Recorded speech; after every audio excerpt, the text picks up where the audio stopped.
Hello students, welcome to my YouTube channel Cosmos academy. Okay, so आज हम start करेंगे physics का बहुत ही ज़्यादा बेसिक सा टॉपिक, दैट इज मोशन। तो इसके आगे हम 12 के कुछ चैप्टर से फोकस करेंगे। ओके, बट उससे पहले हमें फिजिक्स के बहुत बेसिक्स के कंसेप्ट के बारे में पता होना चाहिए। तो इसलिए मैं स्टार्ट कर रहा हूँ हमारा फर्स्ट टॉपिक मोशन से। देखो, अगर आप कौन से भी स्टैंडर्ड पे हो, 9th में हो, 10th में हो, 11th और 12th, ये टॉपिक आपको हेल्प करेगा अपने कंसेप्ट को बिल्डअप करने के लिए। ओके, अगर आप फर्स्ट टाइम कोई लेक्चर देख रहे हो तो मैं आपको प्रेफर करूंगा कि आप ये लेक्चर अपनी बेसिक्स के लिए देखो, अगर आपका बेसिक्स क्लियर नहीं है। ओके, तो लेट्स स्टार्ट। सो मोशंस के बारे में, ओके, जैसे एक ऑब्जेक्ट मूव हो रहा है तो उसके अंदर बहुत सारी चीजें घटती हैं। कुछ डिस्टेंस कवर करेगा, स्पीड रहेगी उसकी, वो एक्सेलरेट करेगा, ये सारी चीजें, उससे फोर्स लगेगा, सारी चीजें हम फिजिक्स के एक ब्रांच में पढ़ते हैं जिसका नाम होता है मैकेनिक्स। अब ये मैकेनिक्स क्या है? ये फिजिक्स की वो ब्रांच है जिसके अंदर क्या स्टडी करते हैं हम लोग, मोशंस के बारे में। So it is the branch of physics which deals with the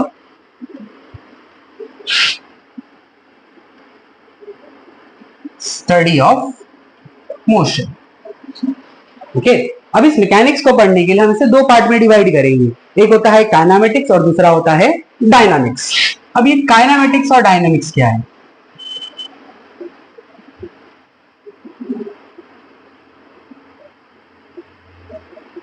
ठीक है, अब काइनेमेटिक्स के अंदर हम मोशन की स्टडी करेंगे बट उसके कॉज की स्टडी नहीं करेंगे। वेयरएज डायनामिक्स के अंदर हम उसके कॉज की स्टडी करेंगे। जैसे इसका डेफिनेशन क्या होगा? Study of motion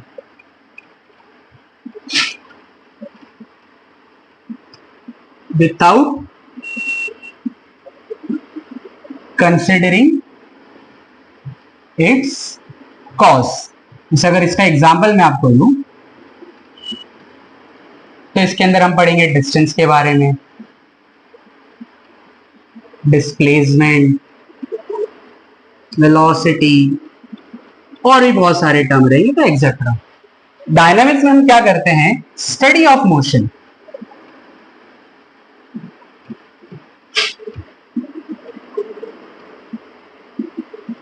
with considering it's cause. इसमें कॉज के बारे में पढ़ेंगे।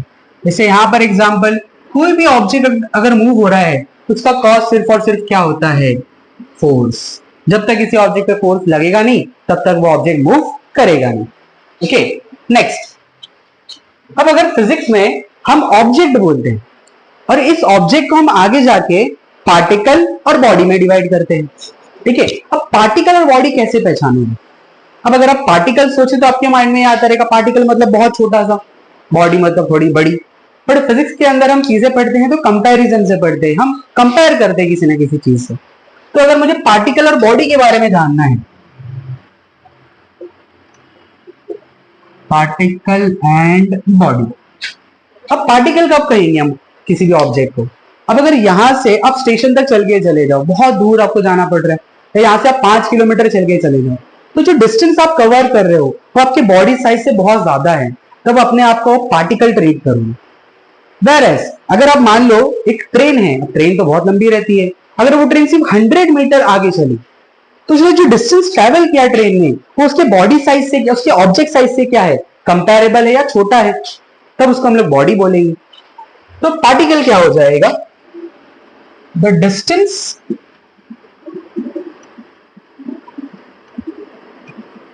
traveled by an object is greater than its dimension। अब इसका एग्जांपल अगर लिया जाए तो इसका एग्जांपल आप क्या देख सकते हो? Person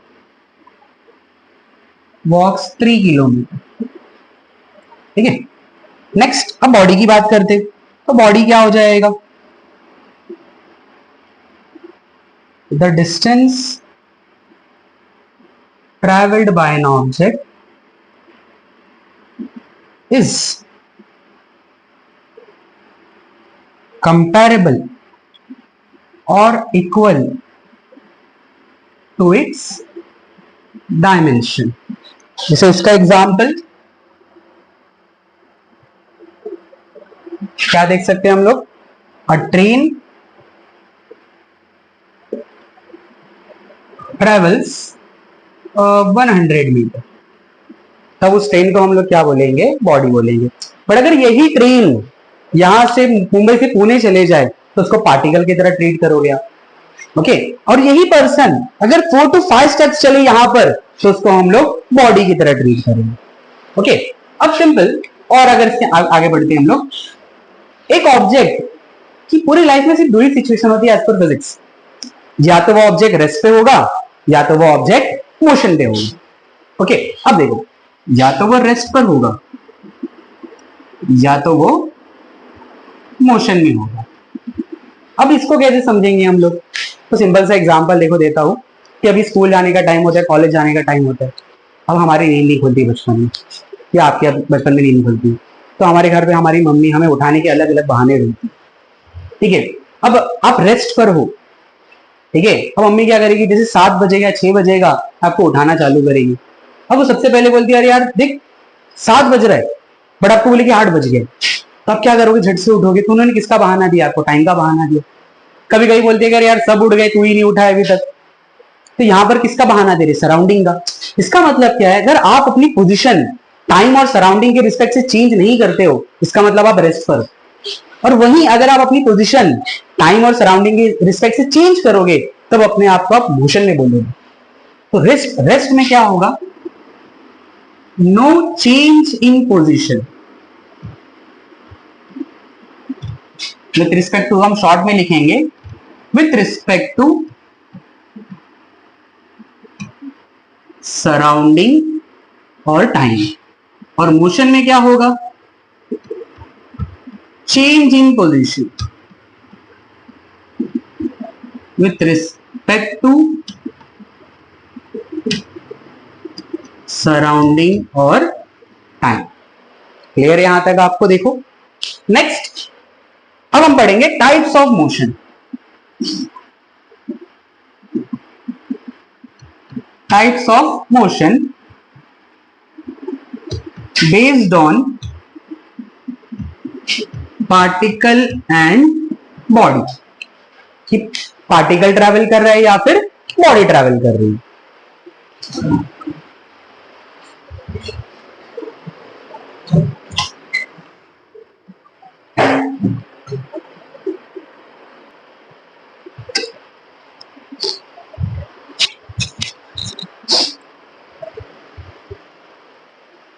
okay, types of motion based on particle and body.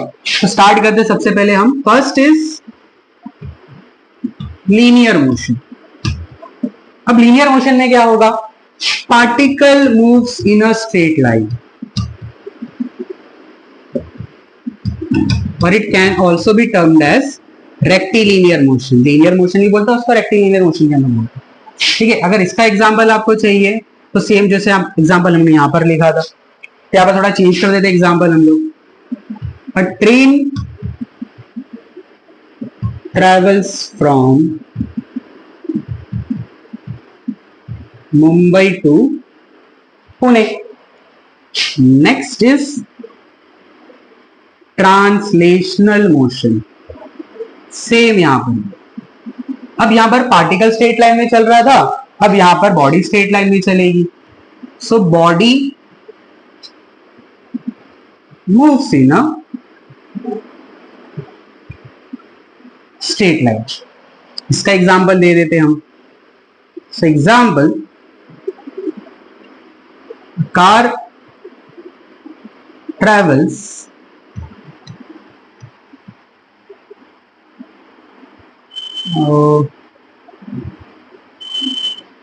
100 metre, ठीक है।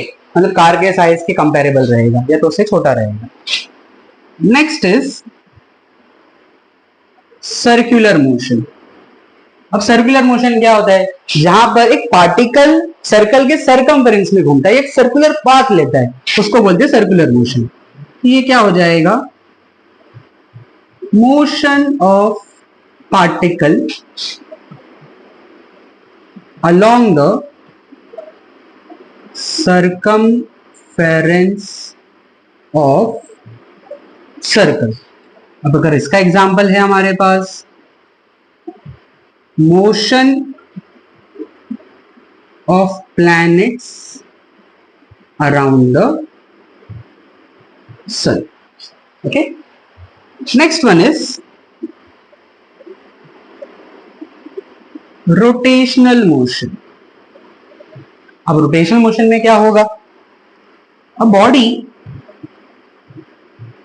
Rotates about a given axis. मतलब एक बॉडी क्या करेगी? रोटेट करेगी एक एक्सिस. जैसे अब ये बॉडी ले लो, अभी अगर ऐसे रोटेट करी तो एक्सिस के अराउंड क्या कर रही है? रोटेट कर रही है. ओके, तो ये कौन सा मोशन परफॉर्म कर रही है? Rotational motion. अगर इसका एग्जांपल हमें चाहिए तो सिंपल सा एग्जांपल है motion of earth about its own axis. अब अर्थ अपने एक्सिस पे क्या करती है? रोटेट करती है. तो वो कौन सा मोशन परफॉर्म कर रही है? Rotational motion. ओके, इसमें एक और एग्जांपल आता है दैट इज ऑसिलेशन और ऑसिलेटरी मोशन. अब इसमें क्या होगा? Motion of body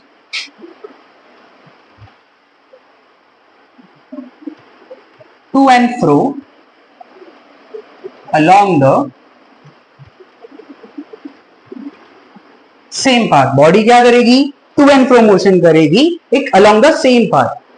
okay, example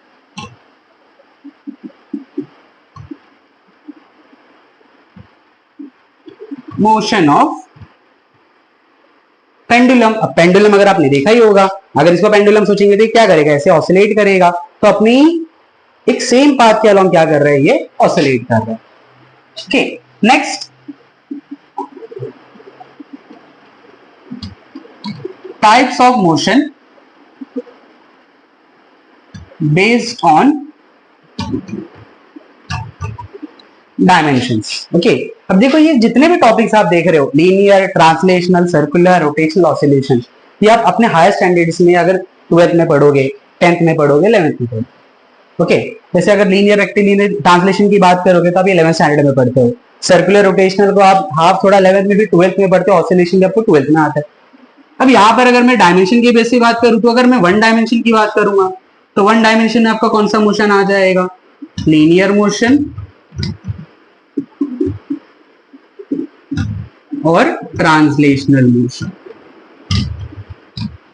okay, second अगर 2D की बात करेंगे हम लोग तो 2D में आपका आ जाता है सर्कुलर मोशन और एक होता है प्रोजेक्टाइल मोशन. देखो, 2 डायमेंशन मोशन का मतलब क्या होता है? जहां पर 2 एक्सिस चेंज होते हैं. जस्ट लाइक देखो, अगर यहाँ पर सर्कल बनाया जाए, ठीक है, अब यहां पर ये पार्टिकल अगर यहां से मूव करना चालू करता है, अब अपने ग्राफ तो पढ़ा ही होगा, अगर पार्टिकल यहां पर आ जाए तो इसका एक्स कोऑर्डिनेट भी चेंज होगा एज वेल एज वाई भी चेंज होगा. अगर यहां पर आ जाए फिर से वाई चेंज हो गया और क्या चेंज हो गया? एक्स चेंज हो गया. तो बार बार कितना एक्सिस चेंज हो रहे हैं? यहाँ पर 2 कोऑर्डिनेट चेंज हो रहे हैं, इसलिए हम लोग सर्कुलर मोशन को 2 डायमेंशन में काम करते हैं. Similarly projectile motion. अब प्रोजेक्टाइल मोशन में क्या हो जाएगा? एक बॉल को हम लोग एक अगर फेंकते हैं, एक पैराबोलिक पाथ पे जाता है. जैसे अगर ये ऑब्जेक्ट हो गया, अगर मैं इसको यहां से फेंक के कैच करूं तो कौन सा पाथ ले रहा है? पैराबोलिक पाथ ले रहा है. उसी को बोलते हैं हम लोग projectile motion. Last one is our 3D. 3D आ जाएगा मोशन इन अ प्लेन. जैसे इसको समझाने का एक सिंपल तरीका देखिए, इसको अगर ओरिजिन मान लेते हैं हम लोग, ठीक है, ये एक्स एक्सिस है, ये वाई एक्सिस है और सामने जो आएगा वो जेड एक्सिस है. ठीक है, अगर एक पार्टिकल यहां से यहां पर आया इस पोजीशन पे, अब मैं कैसे इसको स्टडी करूंगा? तो कुछ एक्स में ट्रैवल किया इसने, कुछ वाई में और कुछ जेड में. आया वो ऐसे ही है, बट हम इसको स्टडी कैसे कर रहे हैं? X axis, Y axis, Z axis. तो ये होता है आपका 3D motion in a plane. Okay, तो ये बेसिक्स मैंने आपको मोशंस के टाइप बता दिए. अब नेक्स्ट हम जाएंगे इसके काइनेमैटिक्स पे, जिसमें हम distance, displacement, speed, velocity, acceleration, उसके रिलेटेड टर्म्स पढ़ेंगे. ओके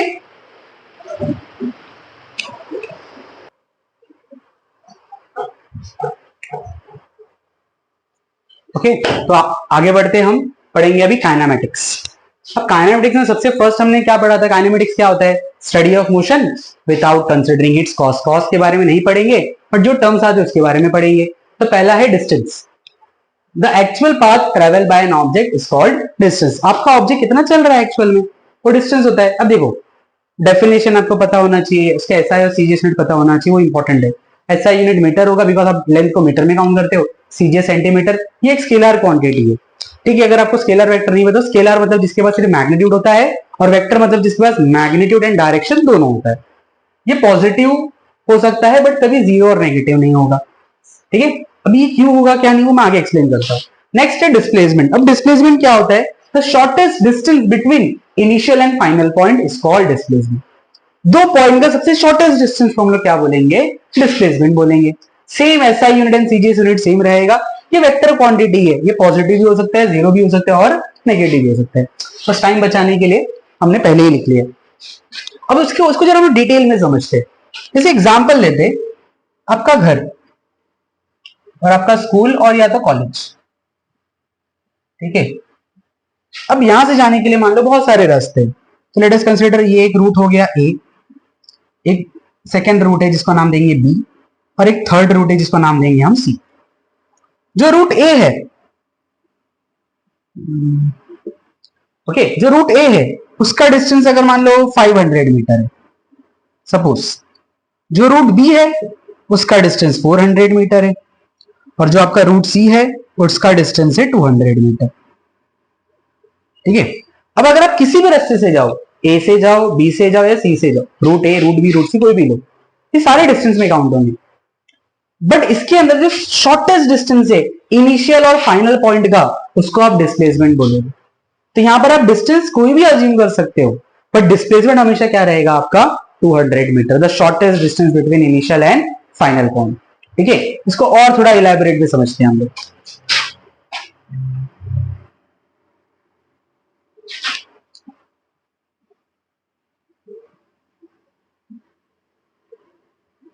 ठीक है, देखो अब घर से हम स्कूल जा रहे हैं या क्लास किधर भी आप जाते हैं, तो सबसे इंपॉर्टेंट एक आदमी का घर आता है जिसको हम अपना दोस्त बोलते हैं, ठीक है। अगर जाना है तो अकेले कैसे जाएंगे, तो उसको लेकर जाएंगे। अब इसी की स्टोरी पढ़ना है हम लोग को, समझो। अब लेट अस कंसीडर आपसे घर से स्कूल का डिस्टेंस है 800 मीटर, ओके। आपके घर और आपके फ्रेंड के घर में डिस्टेंस है 200 मीटर, तो ऑब्वियसली बचा हुआ कितना हो जाएगा? 600, ओके। अब यहां पर कुछ स्टोरी हम लोग करेंगे। डे वन, जैसे आप जा रहे हो स्कूल, डे वन। अब आप पहले गए अपने दोस्त के घर पे, फिर डायरेक्ट चले गए आप स्कूल। तो अब यहां पर डिस्टेंस कितना हुआ? 800 मीटर, और डिस्प्लेसमेंट वो भी कितना होगा यहां पर? 800 मीटर, दोनों सेम रहेगा। नेक्स्ट, अब डे टू की बात करते हैं। अब डे टू में थोड़ा सा प्रॉब्लम है। देखो क्या प्रॉब्लम है। अब आप गए घर से दोस्त के घर पे, तो आपने कितना कवर किया? 200 मीटर। अब दोस्त से बात चल रही थी, आपको उसने याद दिला रहा होमवर्क चेक होने आज मैथ्स के सब्जेक्ट का, और आपने देखा कि मैथ्स के सब्जेक्ट की बुक अपने घर पे छोड़ दी है। अब जाना तो पड़ेगा दोबारा, अब फिर से घर पे जाओगे। तो आपने यहां से ट्रेवल किया 200, फिर ट्रेवल किया 200। अब फिर क्या करोगे? डायरेक्ट स्कूल जाओगे, दोस्त के घर में थोड़ी जाओगे अभी। तो 200, 200, 400 और 400, 800 कितना हो गया? 1200। तो आपने यहां पर डिस्टेंस कितना ट्रेवल किया डे टू पे? 1200 मीटर, ओके। अब अगर मैं डिस्प्लेसमेंट की बात करूं, अब डिस्प्लेसमेंट कितना कर रहा है? देखो डिस्प्लेसमेंट क्या था? The shortest distance between initial and final point. आपका इनिशियल पॉइंट होम है और फाइनल पॉइंट क्या है? स्कूल है, ठीक है। अब यहां पर अब डायरेक्ट जाना है आपको, तो डिस्प्लेसमेंट कितना होगा आपका? 800 मीटर। बट आप बोलोगे अरे सर मैं तो पहले दोस्त के घर पे गया, फिर यहां पर गया, फिर यहां पर गया। अब देखो ध्यान से, तो पहले आप गए दोस्त के घर पे, कितना कवर किया आपने? 200 मीटर। फिर आप अपने घर पर आए, तो यहां पर आप माइनस लिखोगे, और फिर आप गए स्कूल पे 800 मीटर। ये वेक्टर क्वांटिटी, अगर ये प्लस एक्स एक्सिस है तो ये माइनस होगा, तो यहाँ का डिस्टेंस प्लस में काउंट होगा और यहाँ का माइनस में। अब देखो यहाँ पर ये 200 से 200 कैंसिल हो जाएगा, तो फाइनल आंसर कितना मिलेगा आपको 800 मीटर। ये मैथमेटिकली भी हो गया, क्लियर हो गया। अब नेक्स्ट, अगर मान लो अभी सिंपल है, यहाँ पर मान लो क्या है, अभी दिन भर अभी कुछ भी कहीं पर भी जाओ, अब लास्ट में कहां पर आओगे, घर से निकले थे घर पे जाओगे। अब सिंपल अगर इसी का एग्जांपल लेते हैं हम, होम से स्कूल के 800 और फिर से यहां पर आगे, तो टोटल डिस्टेंस अगर मैं कभी और की बात करूं तो डिस्टेंस कितना हो जाएगा यहाँ पर 1600 मीटर। अब अगर मैं डिस्प्लेसमेंट की बात करूं, क्या था, shortest distance between initial and final point, ये इनिशियल ये फाइनल। अब गए 800, रिटर्न आ गए फिर से इनिशियल पे, तो डिस्प्लेसमेंट कितना हो जाएगा आपका 0। ठीक है, तो यहां पर ऐसा हो जाएगा प्लस 800 माइनस 800 कितना हो गया आपका 0 मीटर।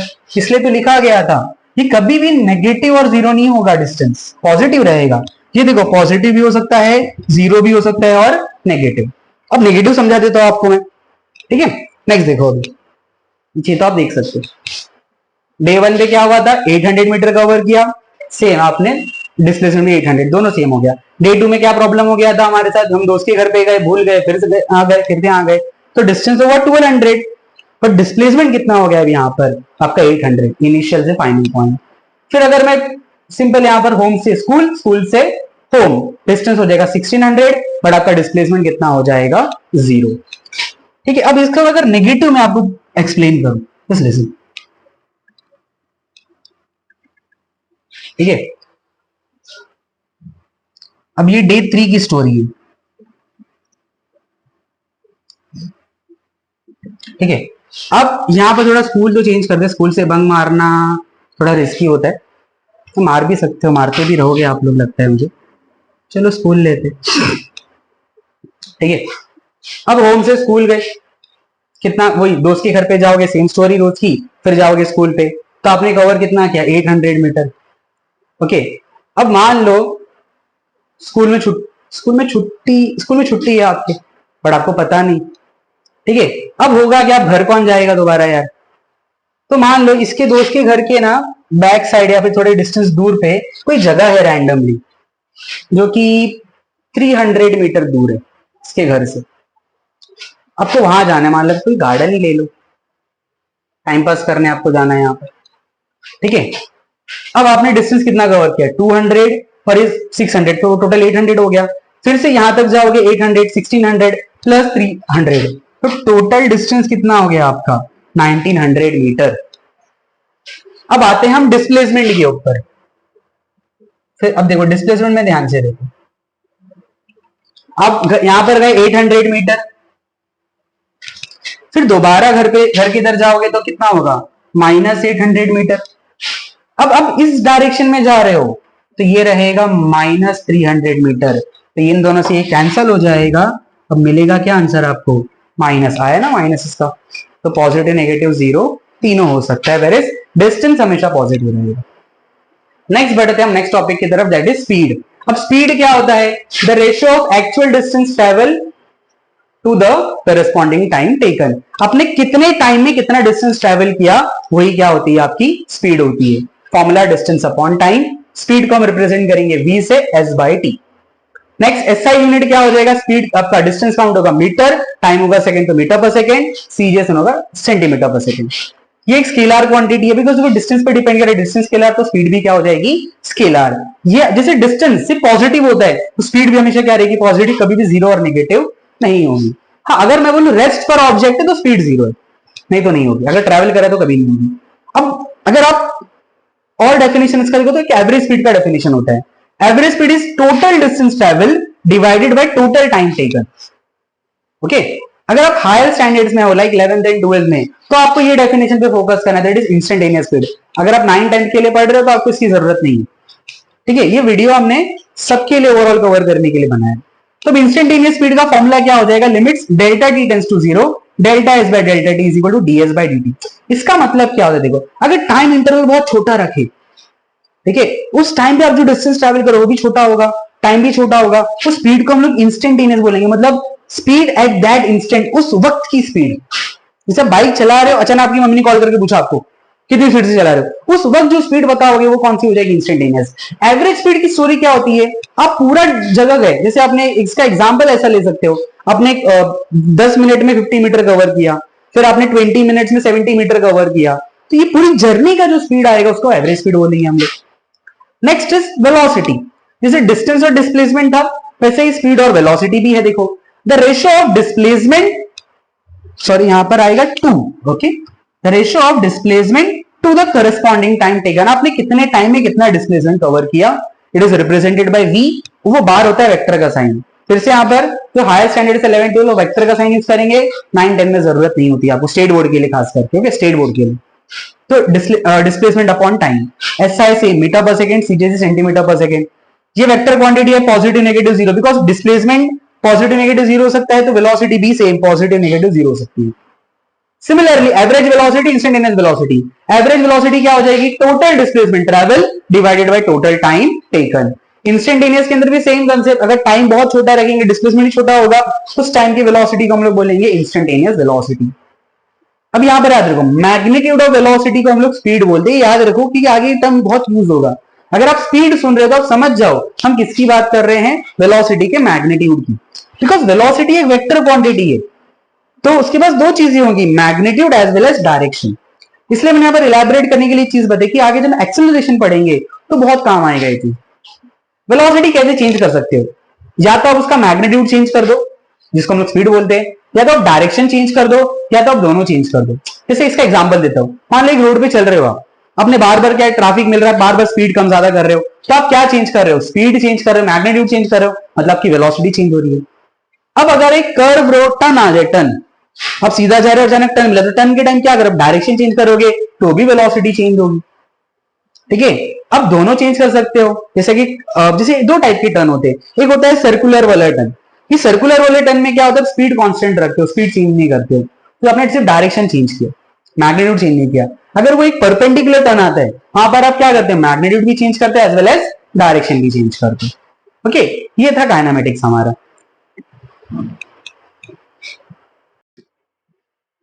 ओके, तो आगे बढ़ते हैं हमारे नेक्स्ट टॉपिक की तरफ।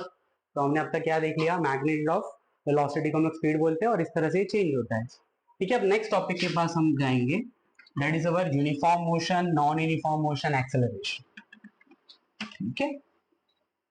अगर यूनिफॉर्म मोशन आपको एक्सप्लेन करना है मुझे, अब यूनिफॉर्म मोशन क्या होता है पहले वो समझ लेते हैं, ठीक है। टॉपिक इज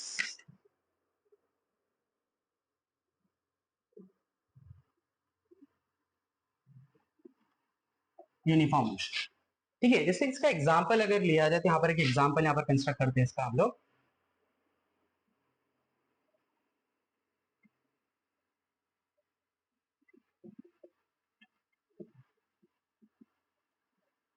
ठीक है, टाइम सेकेंड में डिस्टेंस मीटर। अब लेट अस कंसीडर एक ऑब्जेक्ट है या फिर कोई पर्सन है, ठीक है, 0 सेकेंड पे उसका डिस्टेंस 0 मीटर का।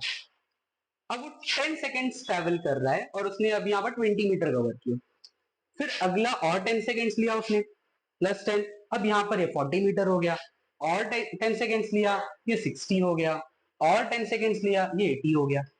अब यहाँ पर आप क्या देख रहे हो, हर एक 10 10 सेकेंड्स के इंटरवल पे वो डिस्टेंस भी सेम इंटरवल का ट्रेवल कर रहा है।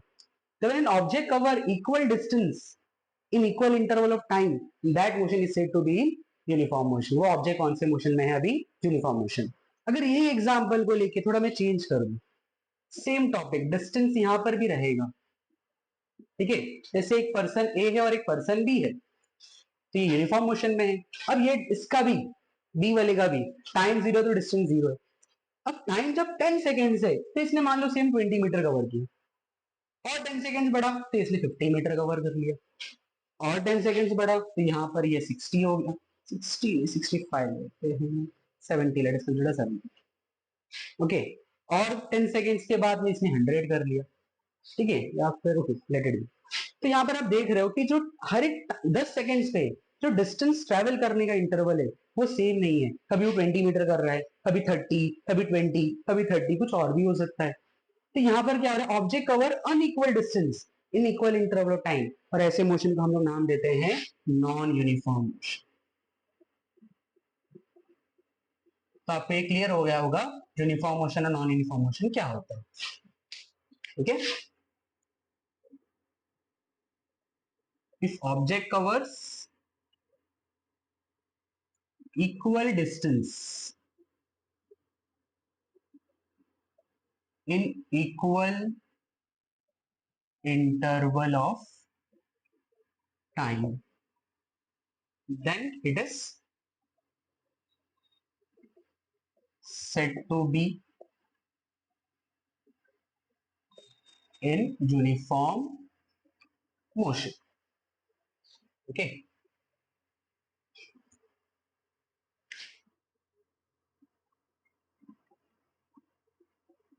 और नॉन यूनिफॉर्म मोशन में क्या हो जाएगा यहां पर,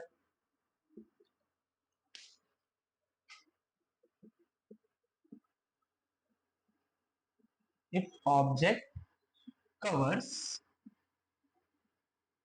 unequal distance in equal interval of time, then it is said to be in non-uniform motion. Okay. अब इसको एक और सिंपल वर्ड में हम लोग बोल सकते हैं. जैसे अगर आप यहाँ पर ध्यान से देखो, स्पीड का फॉर्मूला आपने क्या पढ़ा था, डिस्टेंस अपॉन टाइम, और वेलोसिटी क्या होता है आपका, डिस्प्लेसमेंट अपॉन टाइम. तो अगर मैं यहाँ पर देखूं कि डिस्टेंस कितना कवर कर रहा है, 20 टाइम है 10, तो इसका आएगा स्पीड 2. सिमिलरली यहाँ पर भी 40 डिवाइडेड बाई 20 कितना आएगा 2. तो हर एक जगह पर आंसर कितना आ रहा है, 2 आ रहा है. तो इसका मतलब अगर यूनिफॉर्म मोशन करेगा तो उसकी स्पीड या फिर में उसकी वेलोसिटी क्या रहेगी, कांस्टेंट. सिमिलरली अगर नॉन यूनिफॉर्म मोशन रहेगा तो वेलोसिटी क्या होगी, इज नॉट कांस्टेंट. सिंपल अगर एक वर्ड में किसी को शॉर्ट में समझाना तो आप ये बोल सकते हो, और नॉर्मली हर जगह हम यही डेफिनेशन यूज करते हैं. यूनिफॉर्म मोशन में वेलोसिटी कांस्टेंट रहेगी, नॉन यूनिफॉर्म में नहीं. जैसे यहां पर देखो, यहां पर 20 डिवाइड बाय 10 कितना आ गया 2. अब यहां पर 50 डिवाइड बाय 20 आंसर आएगा 2.5. यहां पर 70 divide by 30 one sorry 2.33 something आएगा. यहां पर 100 डिवाइड बाय 40 फिर से 2.5. तो बार बार स्पीड क्या हो रही है, चेंज हो रही है, वेलोसिटी क्या हो रही है, बार बार चेंज हो रही है. ओके, क्लियर है. अब नेक्स्ट टॉपिक पे आते हैं. अब ये नॉन यूनिफॉर्म मोशन को ही आगे लेके चलते हैं. अब देखो यूनिफॉर्म मोशन में तो स्पीड क्या हो गई, कांस्टेंट या वेलोसिटी कांस्टेंट हो गई. बट यहां पर क्या हो रहा है, वेलोसिटी चेंज हो रही है. तो वेलोसिटी को चेंज करने की जिम्मेदारी फिजिक्स ने एक्सीलरेशन को दी. तो एक्सेलरेशन क्या करता है, वेलोसिटी को चेंज करता है. तो इसका डेफिनेशन क्या हो जाएगा, the ratio of change in velocity to the corresponding time taken is called acceleration. Okay, यहां पर क्या बता रहे हैं हम लोग कि कितनी वेलोसिटी चेंज हो रही है कितने टाइम में. तो एक्सेलरेशन का formula a is equal to v minus U by T. Acceleration को हम a से रिप्रेजेंट करते हैं और फॉर्मूला होता है उसका v minus U by T. v का मतलब होता है फाइनल वेलोसिटी, u का मतलब होता है इनिशियल वेलोसिटी, t है आपका टाइम. अब अगर इसके एसआई यूनिट की बात करें हम, तो इसका एसआई यूनिट होता है मीटर पर सेकेंड स्क्वायर, और इसका सीजीएस यूनिट हो जाएगा सेंटीमीटर पर सेकेंड स्क्वायर. देखो वेलोसिटी का होता है मीटर पर सेकेंड, टाइम का सेकेंड, तो इसको ऐसे भी लिख सकते हो, या फिर इसके नीचे वन है तो उसको जब उल्टा करोगे तो ये सेकेंड किसके पास जाएगा, इसके पास. इस तरह इसका यूनिट आता है, ये आप समझ सकते हो इसको. ठीक है. अब यहां पर एक्सेलरेशन भी एक वेक्टर क्वांटिटी है, it is a vector quantity. Okay, तो इसका मतलब ये पॉजिटिव भी हो सकती है, नेगेटिव और जीरो हो सकती है. अब अगर इसके आगे जाए हम, देखो भी एक इंपॉर्टेंट डिस्कशन, एक्सेलरेशन का मतलब क्या है, चेंज इन वेलोसिटी. क्योंकि यहाँ पर बताया था वेलोसिटी को चेंज करने का मतलब क्या होता है, उसके मैग्नीट्यूड को चेंज करो, उसके डायरेक्शन को चेंज करो, या तो दोनों चेंज करो। तो एक्सेलरेशन का मतलब सिर्फ ये मत सोचो कि उसका मैग्नीट्यूड चेंज होगा, डायरेक्शन चेंज होना भी क्या है, एक्सेलरेशन है वेलोसिटी का। अगर वेलोसिटी का डायरेक्शन चेंज हो रहा है, इसका मतलब अगर एक्सेलरेशन प्रेजेंट है। तो अभी कंसेप्ट बहुत ध्यान से रख लो माइंड में, कि आगे बहुत काम आएगा। ठीक है, नेक्स्ट सिमिलरली जैसे हम लोगों ने एवरेज वेलोसिटी देखा था, इंस्टेंटेनियस वेलोसिटी देखा था, उसी तरह यहां पर भी हमें एवरेज एक्सेलरेशन और इंस्टेंटेनियस पढ़ना है। तो हायर स्टैंडर्ड में यूज होगा, लोअर में आपको यूज करने की जरूरत नहीं है।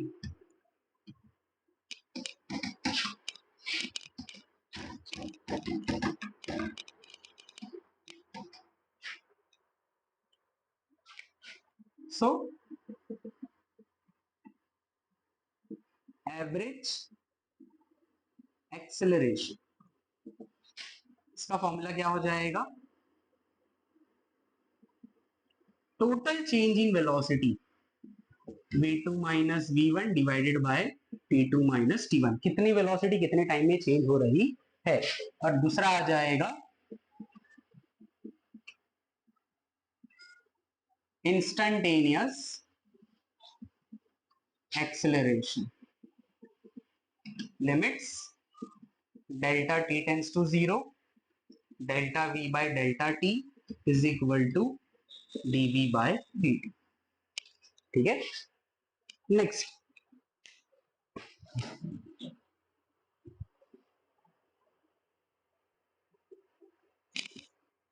ओके, तो हम आगे बढ़ते हैं नेक्स्ट पे। अब हम टाइप्स ऑफ एक्सेलरेशन पढ़ेंगे यहाँ।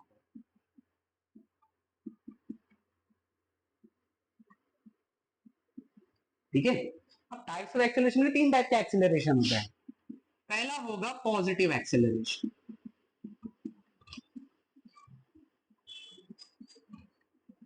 फिर दूसरा होगा नेगेटिव और तीसरा होगा जीरो। अब पॉजिटिव एक्सेलरेशन में क्या होगा, सिंपल देखो समझते हैं यहाँ पर। अब नाम से समझ में आता होगा एक्सेलरेशन का आंसर पॉजिटिव आएगा। इस फॉर्मूले से समझने की कोशिश करते हैं। देखो लेट अस कंसीडर आपके एक ऑब्जेक्ट है, जिसकी इनिशियल वेलोसिटी है 20 मीटर पर सेकेंड। ठीक है, आप गाड़ी चला रहे हो या बाइक चला रहे हो, तो आपको एक खाली सर आप इनिशियल वेलोसिटी आपकी 20 है। आपको रोड खाली मिला, आपने स्पीड को बढ़ा दिया, अपनी वेलोसिटी को बढ़ा दिया, आपने वेलोसिटी कर ली 100 मीटर पर सेकेंड। ठीक है, अब ये वेलोसिटी को बढ़ने के लिए कुछ टाइम लगा होगा, स्पीडोमीटर में जब वेलोसिटी बढ़ रही है तो आपके कुछ टाइम लगा होगा। तो लेट अस कंसीडर इसको टाइम लगा 20 सेकंड्स बढ़ने का। अब एक्सेलरेशन निकालो, ए का फॉर्मूला क्या होता है, v minus U by T, 100 minus 20 divided by 20, कितना आ जाएगा 80 बाय 20। तो आंसर आ जाएगा 4 मीटर पर सेकेंड स्क्वायर। एक्सेलरेशन देखो पॉजिटिव हो। और क्या समझ सकते हो, पॉजिटिव एक्सेलरेशन में क्या हो रहा है, वेलोसिटी बढ़ती है। तो पॉजिटिव एक्सेलरेशन में आप क्या लिखोगे, अगर ऑब्जेक्ट की वेलोसिटी बढ़ रही है, the velocity of an object increases, then it is said to be positive acceleration. When the velocity of an object increases, then it is said to be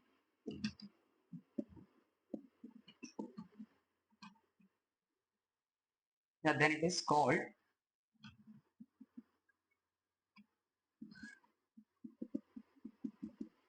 positive acceleration. ठीक है, अभी इस case में क्या होगा, डिस्प्लेसमेंट, वेलोसिटी और acceleration तीनों का डायरेक्शन सेम रहेगा। बहुत इंपॉर्टेंट चीजें याद रखनी, जब पॉजिटिव एक्सेलरेशन हो रहा है, स्पीड बढ़ रही है, तो तीनों की डायरेक्शन क्या रहती है, सेम रहती है। अगर आप चाहिए तो इसको ये लिख सकते हो, u20 था आपका, v आपका हो गया 100, और इसके लिए टाइम आपने लिया 20 seconds. So a is equal to v minus U by T, 100 minus 20 divided by 20, 80 by 20। तो आंसर आ गया आपका 4 मीटर पर सेकेंड स्क्वायर। या आप अपने एग्जाम्पल के लिए यूज कर सकते हो। नेक्स्ट रहेगा आपका नेगेटिव एक्सेलरेशन। अब पॉजिटिव में वेलोसिटी बढ़ रही है, तो नेगेटिव में क्या होगी, कम होगी। सो देखो, when the velocity of an object decreases, then it is called negative acceleration. इसके और दो नाम होते हैं, इसको हम लोग रिटार्डेशन भी बोलते हैं और डी एक्सेलरेशन भी बोलते हैं। ठीक है, जब ये केस होगा ना तो यहां पर डिस्प्लेसमेंट और वेलोसिटी दोनों का डायरेक्शन सेम रहेगा, बट एक्सेलरेशन का जो डायरेक्शन है वो इन दोनों से अपोजिट होगा।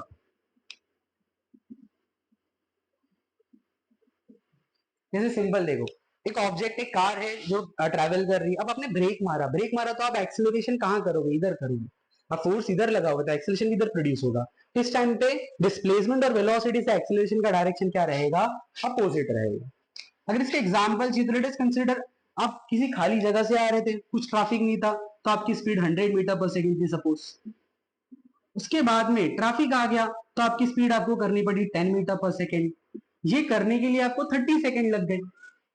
अब एक्सेलरेशन आप निकालो, v minus U by T, 10 minus 100 divided by 30, तो आंसर आएगा माइनस 90 बाय 30, तो आंसर आएगा माइनस 3 मीटर पर सेकेंड स्क्वायर।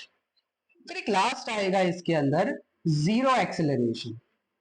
अब मतलब एक्सेलरेशन हो ही नहीं रहा है, वेलोसिटी क्या रहेगी? सेम। वो छोटा हो गया लगता है, जस्ट अ मिनट।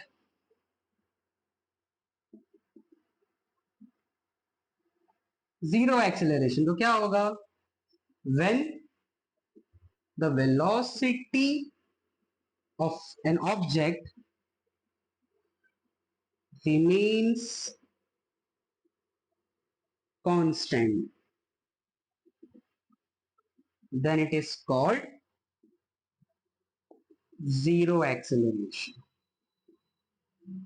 ठीक है, इसका मतलब यहां पर अगर गाड़ी आपकी जो है ऑब्जेक्ट वो 50 की स्पीड से आप चला रहे थे, कुछ टाइम के बाद भी आपकी स्पीड 50 ही है, और आपने मान लो 50 सेकंड के बाद देखा, तो पुट अप करो v minus U by T में 50 माइनस 50 डिवाइड बाई 50, 0 अपॉन 50, तो आंसर आ गया 0 मीटर पर सेकेंड स्क्वायर। देखो वेलोसिटी कांस्टेंट कहां होती थी? यूनिफॉर्म मोशन में। इसका मतलब जीरो एक्सेलरेशन को हम लोग क्या बोल सकते हैं? यूनिफॉर्म मोशन बोल सकते हैं। ठीक है, वेलोसिटी कांस्टेंट, इसका मतलब एक्सेलरेशन क्या रहेगा? जीरो रहेगा। Okay, next.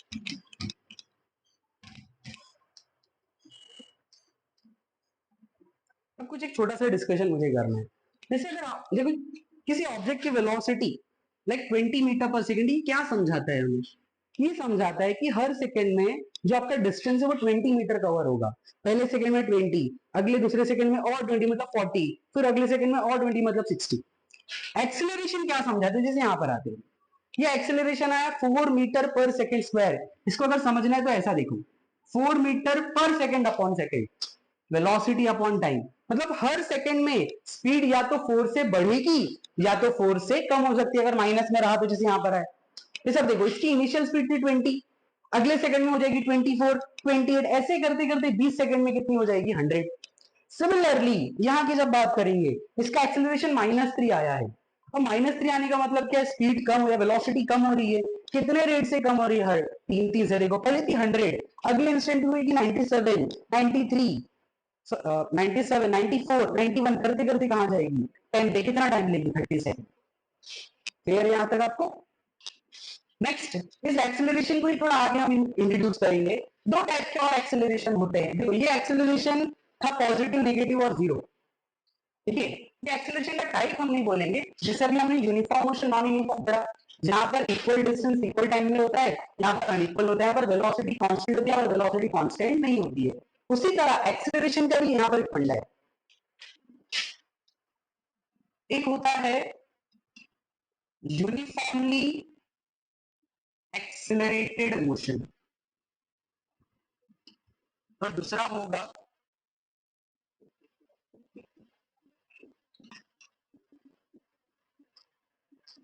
नॉन यूनिफॉर्मली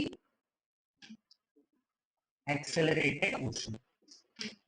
ठीक है, देखो एक्सेलरेशन क्या करता है? वेलोसिटी को चेंज करता है। तो अगर वेलोसिटी के बढ़ने का रेट सेम रहेगा, जैसे यहां पर था, हर सेकंड में 4 मीटर पर सेकंड क्या स्पीड चेंज, वेलोसिटी चेंज हो रही है, अगर ये फिक्स है तो वो यूनिफॉर्मली है। अगर ये फिक्स नहीं है तो किसमें आ जाएगा, वो नॉन यूनिफॉर्म में। सो इसका डेफिनेशन क्या हो जाएगा, when the velocity of an object changes by equal amount in equal interval of time, then it is said to be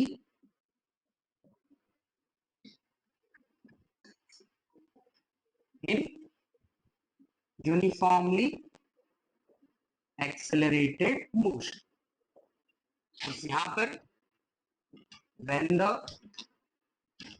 velocity of an object changes by unequal amount in equal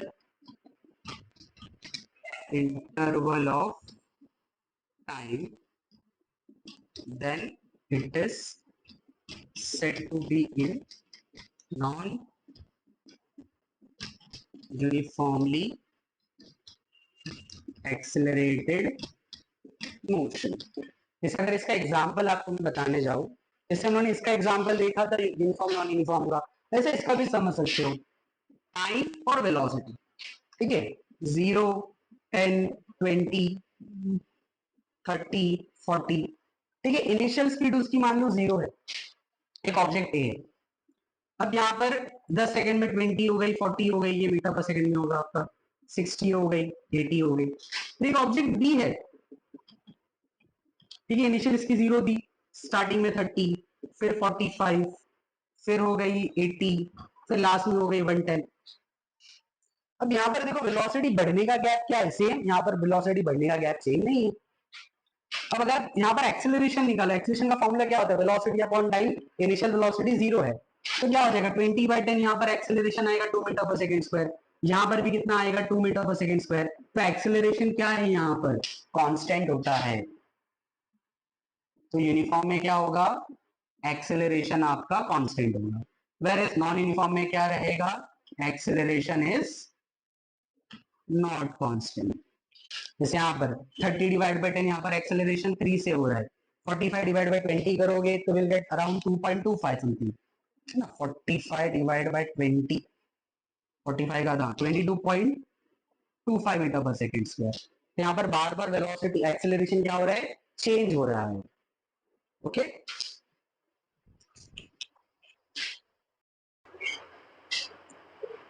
okay, तो हमने अभी uniform और non uniform accelerated motion देखा, इसको हम लोग बोल सकते हैं कि नॉन यूनिफॉर्म मोशन के टाइप में आता है, जब पर वेलोसिटी कांस्टेंट नहीं है। अब सिर्फ सम्स के लिए हम एक छोटा सा पार्ट देखेंगे, यूनिफॉर्म मोशन में क्या होता है, वेलोसिटी कांस्टेंट होती है, नॉन यूनिफॉर्म में एक्सेलरेशन कांस्टेंट होता है। तो यहाँ पर हम सम जब करते हैं तो फॉर्मूला लगाते हैं, speed is equal to distance upon time, और sometimes velocity is equal to displacement upon time. Next, जब नॉन यूनिफॉर्म मोशन की बात करोगे तो we have 3 kinematical equation, first is v is equal to u plus et, next is s is equal to ut plus half at square and v square is equal to u square plus 2as। First वाले को नाम देते हैं हम velocity time relation, next का displacement time relation, और third वाले का वेलोसिटी डिस्प्लेसमेंट रिलेशन। अब बोलोगे ये क्या है, देखो यहाँ पर u कांस्टेंट होगा, इनिशियल वेलोसिटी, अगर गाड़ी 20 से चालू हुई तो उसकी इनिशियल वेलोसिटी क्या हो जाएगी 20, एक्सेलरेशन कांस्टेंट था, तो बदलेगा कौन, टाइम, जिसकी वजह से वेलोसिटी से नाम क्या है, वेलोसिटी टाइम रिलेशन। यहां पर भी ये और एक कांस्टेंट, डिस्प्लेसमेंट बदलेगा टाइम के हिसाब से, तो डिस्प्लेसमेंट टाइम रिलेशन। यहां पर कौन बदलेगा, डिस्प्लेसमेंट की वजह से वेलोसिटी, तो वेलोसिटी डिस्प्लेसमेंट रिलेशन, तो ये हम सम में यूज करते हैं, ठीक है। तो यहां तक आपका काइनेमेटिक्स खत्म हो चुका है, नेक्स्ट लेक्चर में हम इसके आगे टॉपिक में बढ़ेंगे। सो अगर आपको वीडियो अच्छा लगता है तो लाइक शेयर एंड सब्सक्राइब करिए, थैंक यू सो मच।